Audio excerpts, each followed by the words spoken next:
என்ன உண்டு கண்கள் தானறியும், கல்லிலே ஈரம் உண்டு கண்களறியும். நெருப்பென்று சொன்னால் நீரிலும் அணையும், நீரென்று சொன்னால் நெருப்பிலும் வேகும்.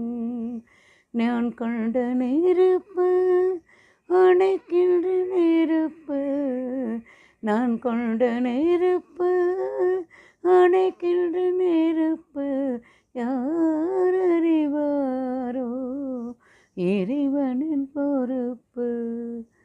என் மனம் எழவென்று என்னை என்று யாருக்கு தெரியும், கண்ணிலே என்ன உண்டு கண்கள் தானறியும், கல்லிலே ஈரம் உண்டு கண்களறியும்.